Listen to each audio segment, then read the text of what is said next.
നമ്മുടെ ഒരു മിഷനറി ബ്രസീലിയന ഒരു സ്ത്രീ, അവർ 35 വർഷം 35 ഇപ്പം 40 വർഷത്തിൽ കൂടുതൽ 45 വർഷമായിട്ട് അവരവിടെ മിഷനറിയാണ്.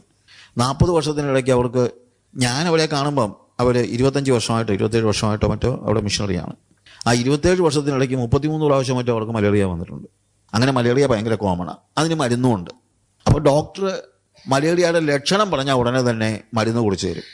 അപ്പോൾ നമ്മൾ ചെന്ന് പറയുന്നു, അത് എനിക്ക് ഭയങ്കര ചുമ, പനി, വിറയൽ, വിശപ്പില്ല, ഛർദ്ദിക്കുന്നു എന്ന് പറയുമ്പോൾ ഡോക്ടർ പറയും മലേറിയ, ഈ മരുന്ന് കഴിച്ചു. ഇതെന്നും കണ്ടുകൊണ്ടിരിക്കുന്ന അവിടുത്തെ ഒരു തൂപ്പുകാരനുണ്ട്.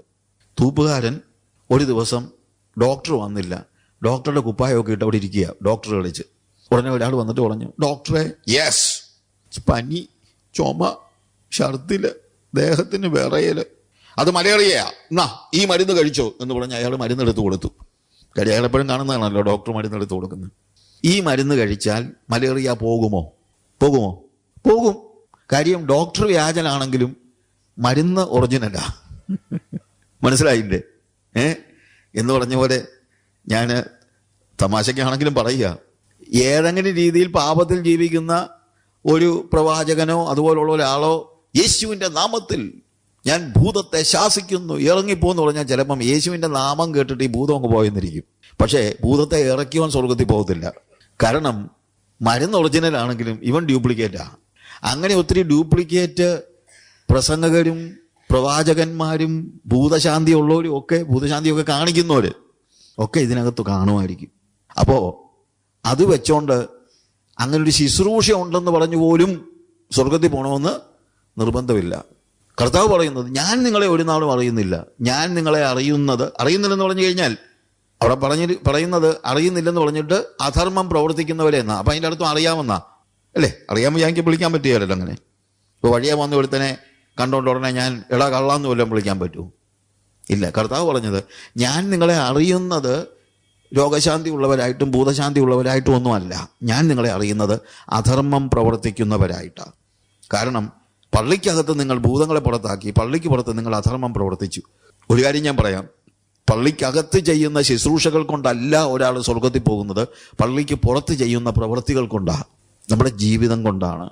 അത് നമ്മൾ മനസ്സിലാക്കണം. അപ്പോൾ കർത്താവിൻ്റെ ഇഷ്ടം ചെയ്യാതെ വെറുതെ കർത്താവേ എന്ന് വിളിക്കുന്നതിനകത്തോ ശുശ്രൂഷ ചെയ്യുന്നതിനകത്തോ വെറും സോക്കോൾഡ് ആരാധകരോ സോക്കോൾഡ് അനീതി ചെയ്ത് ജീവിക്കുന്ന ശുശ്രൂഷകരോ, അങ്ങനെ ഒത്തിരി പേരുണ്ട്. അനീതി ചെയ്ത് ജീവിക്കുന്ന ശുശ്രൂഷകരോ, ഭയങ്കര ശുശ്രൂഷ ചെയ്യുന്ന ആളുകളെ, ചിലരെ ആഫ്രിക്കയിലൊക്കെ എനിക്കറിയാം, ജീവിക്കുന്നത് വല്ലവൻ്റെയും ഭാര്യയുടെ കൂടെ. ഇവിടെ വലിയ ശുശ്രൂഷയൊക്കെ കാണിക്കും, പക്ഷേ സ്വർഗത്തിൽ പോകത്തില്ല.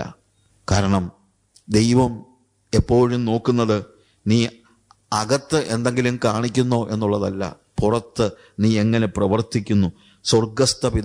സ്വർഗസ്ഥനായ എൻ്റെ പിതാവിൻ്റെ ഇഷ്ടം ചെയ്യുന്നവനാണ് ദൈവരാജ്യത്തിൽ കടക്കുന്നത്. അതിന് സംശയമൊന്നുമില്ല എന്ന് നമ്മൾ മനസ്സിലാക്കണം. സ്വർഗസ്ഥ പിതാവിൻ്റെ ഇഷ്ടം, ഞാൻ പറഞ്ഞല്ലോ, ആ ഇഷ്ടം നമ്മൾ ചെയ്യണമെങ്കിൽ ആദ്യം നമ്മൾ ആ ഇഷ്ടം അറിയണം. അതറിയുന്നതിന് നമുക്കുള്ള ഏറ്റവും പ്രധാനപ്പെട്ട മാർഗമാണ് ദൈവത്തിൻ്റെ വചനം എന്ന് പറയുന്നത്. ദൈവത്തിൻ്റെ വചനം മത്തായിയുടെ സുവിശേഷത്തിൽ തന്നെ നമ്മൾ അതിൻ്റെ 7-ാം അധ്യായത്തിൽ വായിച്ചുകൊണ്ടിരിക്കുന്ന വേദഭാഗത്ത് തന്നെ നമ്മൾ കാണുന്നതായ കാര്യം, അതിൻ്റെ 24 മുതലുള്ള വാക്യങ്ങൾ വായിക്കുമ്പോൾ അവിടെ നമ്മൾ കാണുന്നത്, ആകയാൽ എൻ്റെ ഈ വചനങ്ങളെ, കർത്താവ് ഇതെല്ലാം പറഞ്ഞിട്ട് പറയുകയാണ്, എൻ്റെ നാമത്തിൽ നിങ്ങൾ ഭൂതങ്ങളെ പുറത്താക്കി, എൻ്റെ നാമത്തിൽ നിങ്ങൾ വീര്യപ്രവർത്തികൾ പ്രവർത്തിച്ചു എന്നൊക്കെ നിങ്ങൾ പറഞ്ഞല്ലോ, പക്ഷേ അതൊന്നും ഞാൻ നോക്കുന്നില്ല.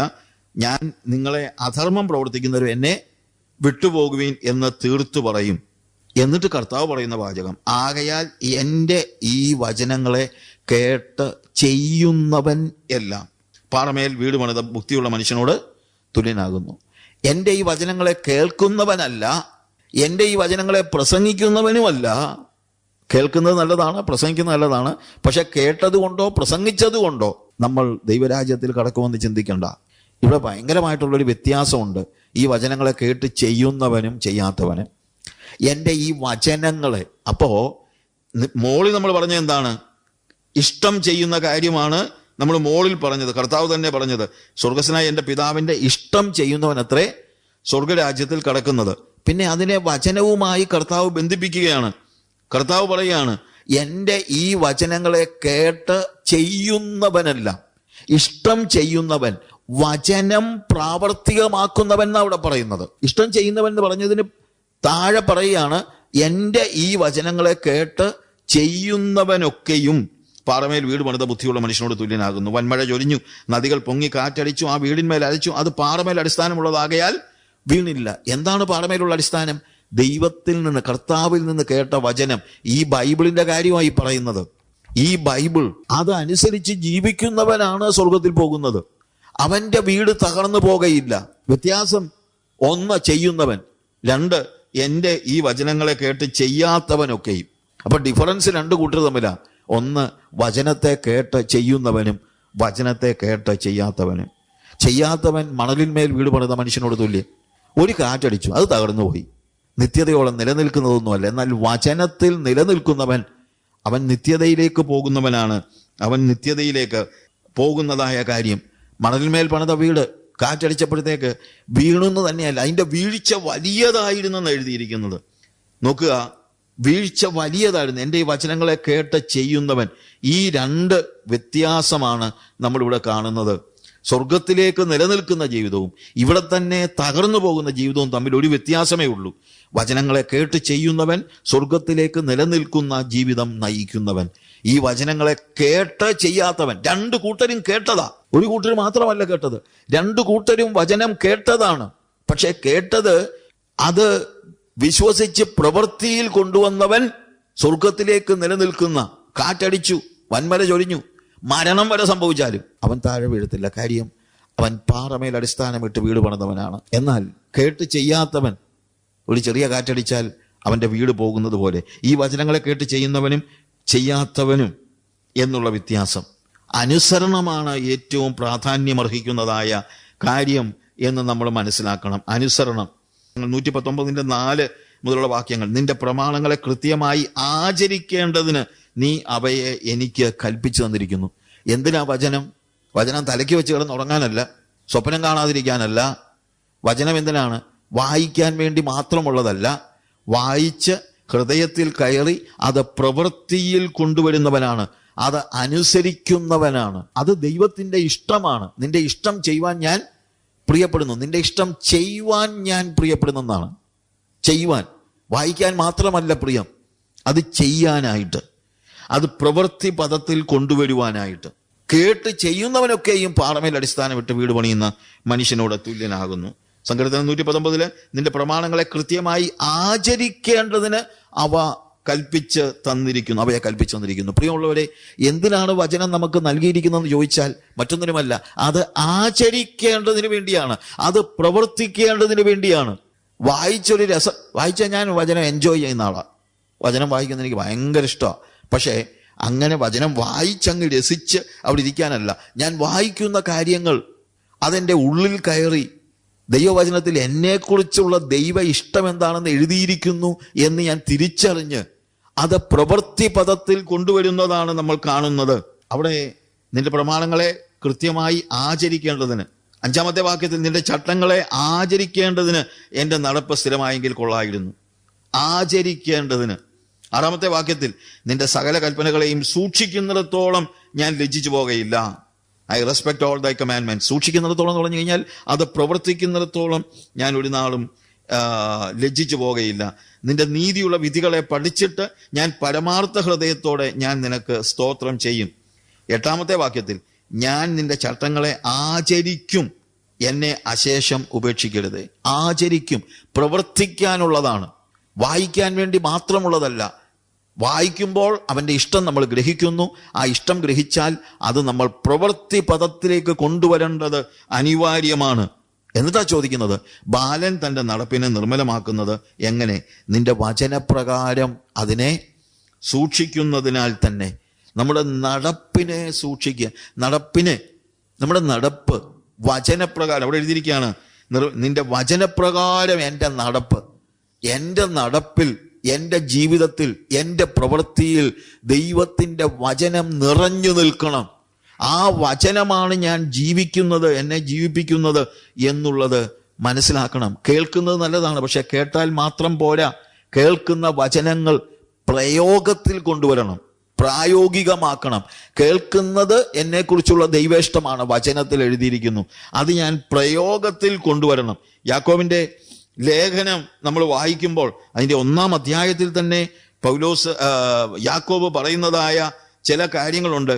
അതിന്റെ 18-ാമത്തെ വാക്യം മുതൽ വായിക്കുമ്പോൾ നാം അവന്റെ സൃഷ്ടിയിൽ ഒരുവിധം ആദ്യഫലമാകേണ്ടതിന് അവന്റെ ഇഷ്ടം ഹേതുവായി സത്യത്തിന്റെ വചനത്താൽ നമ്മളെ ജനിപ്പിച്ചിരിക്കുന്നു. ഈ വചനവും നമ്മളുമായിട്ട് അത് നമ്മൾ മനസ്സിലാക്കേണ്ടത്. വചനത്തിന്റെ ഒന്നാമത് നമ്മളെ ജനിപ്പിച്ചത് തന്നെ, നമ്മളെ വീണ്ടും ജനിപ്പിച്ചത് തന്നെ സത്യത്തിന്റെ വചനത്താൽ. നമ്മളുടെ ബോൺ അഗെയിൻ എക്സ്പീരിയൻസ് ഉണ്ടല്ലോ, it is through the word of God. അവന്റെ വചനത്താൽ നമ്മളെ വീണ്ടും ജനിപ്പിച്ചിരിക്കുന്നു എന്നാണ് നമ്മൾ കാണുന്നത്. വചനത്താൽ. പത്രോസിന്റെ 1-ാമത്തെ ലേഖനത്തിലും ഈ കാര്യം 2-ാമത്തെ അധ്യായത്തിൽ നമ്മൾ കാണുന്നുണ്ട്. അവിടെ എഴുതിയിരിക്കുന്നത്, ആകയാൽ സകല ദുഷ്ടതയും എല്ലാ ചതിവും വ്യാജഭാവവും അസൂയയും എല്ലാം നുണയും നീക്കിക്കളഞ്ഞിട്ട് ഇപ്പോൾ ജനിച്ച ശിശുക്കളെ പോലെ രക്ഷയ്ക്കായി വളരുവാൻ വചനം എന്ന മായമില്ലാത്ത പാൽ കുടിപ്പാൻ വാഞ്ചിപ്പീൻ. വചനം എന്ന മായമില്ലാത്ത പാൽ കുടിപ്പാൻ വാഞ്ചിപ്പീൻ. കർത്താവ് ദയാലു എന്ന് നിങ്ങൾ ആസ്വദിച്ചിട്ടുണ്ടല്ലോ. അപ്പോൾ രക്ഷയ്ക്കായി വളരുവാൻ വചനത്താൽ നമ്മൾ ജനിച്ചു, ഇല്ലേ?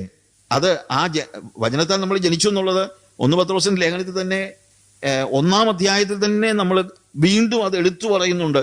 1-ന്റെ 23-ാമത്തെ വാക്യത്തിൽ, കെടുന്ന ബീജത്താലല്ല കെടാത്തതിനാൽ ജീവനുള്ളതും നിലനിൽക്കുന്നതുമായ ദൈവ വചനത്താൽ തന്നെ നിങ്ങൾ വീണ്ടും ജനിച്ചിരിക്കുന്നു. അപ്പോൾ ദൈവം തന്റെ ഇഷ്ടത്താൽ നമ്മെ വീണ്ടും ജനിപ്പിച്ചിരിക്കുന്നത് സത്യത്തിന്റെ വചനത്താലാണെന്ന് യാക്കോബ് പറയുന്നു.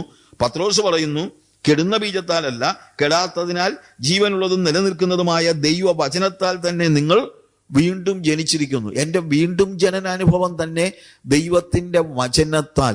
ഈ വചനം എന്ന് പറയുമ്പോൾ 2 രീതിയിലുള്ള അർത്ഥം വചനത്തിനുണ്ട്. 1, എഴുതപ്പെട്ടതായ വചനം.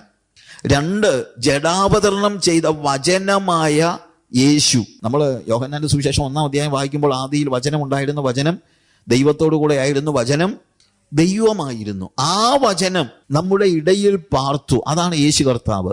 ജഡാവതരണം ചെയ്ത വചനമാണ് യേശു കർത്താവ്.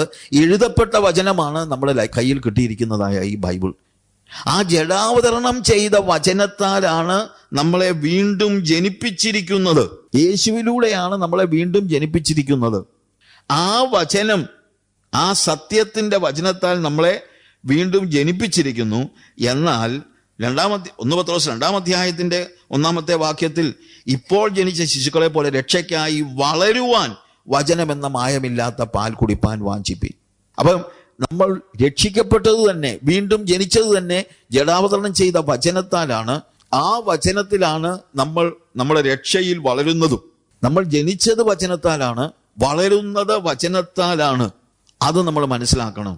അങ്ങനെ വചനത്താൽ ജനിച്ച് വചനത്താൽ വളരുന്ന ഒരനുഭവം എല്ലാ വിശ്വാസികൾക്കും ഉണ്ടാകണം. അത് നമ്മൾ കേട്ട് പ്രവർത്തിക്കണം. യാക്കോബിന്റെ ലേഖനത്തിലേക്ക് നമ്മൾ വീണ്ടും വരുമ്പോൾ, അവിടെ 1-ാം അധ്യായത്തിൽ നമ്മൾ വായിച്ച 18 മുതലുള്ള വാക്യങ്ങൾ വായിക്കുമ്പോൾ വീണ്ടും നമുക്ക് കുറെ കൂടെ സമ്പുഷ്ടമായിട്ട് അവിടെ പറയുന്നുള്ളൂ. നാം അവന്റെ സൃഷ്ടികളിൽ ഒരുവിധം ആദ്യഫലമാകേണ്ടതിന് തന്റെ ഇഷ്ടം ഹേതുവായി സത്യത്തിന്റെ വചനത്താൽ നമ്മെ വീണ്ടും ജനിപ്പിച്ചിരിക്കുന്നു. പ്രിയ സഹോദരന്മാരെ, ഇത് നിങ്ങൾ അറിയുന്നുവല്ലോ. എന്നാൽ ഏത് മനുഷ്യനും കേൾപ്പാൻ വേഗതയും പറവാൻ താമസവും കോപത്തിന് താമസവും ഉള്ളവൻ ആകട്ടെ. കേൾപ്പാൻ വേഗത. എന്ത് കേൾക്കാൻ? വചനം കേൾക്കാൻ വേഗത വേണം. വേഗത എന്ന് പറഞ്ഞു കഴിഞ്ഞാൽ നമ്മൾ അതിനുവേണ്ടിയുള്ള വലിയ ആകാംക്ഷയോടെ നമ്മൾ വചനം കേൾക്കണം. ഏത് മനുഷ്യനും കേൾപ്പാൻ വേഗതയും പറവാൻ താമസവും ഉണ്ടായിരിക്കട്ടെ. 21-ാം വാക്യത്തിൽ, ആകയാൽ എല്ലാ അഴുക്കും ദുഷ്ടതയുടെ ആധിക്യവും വിട്ട് നിങ്ങളുടെ ആത്മാക്കളെ രക്ഷിപ്പാൻ ശക്തിയുള്ളതും ഉൾനട്ടതുമായ വചനം സൗമ്യതയോടെ കൈക്കൊള്ളുവിൻ.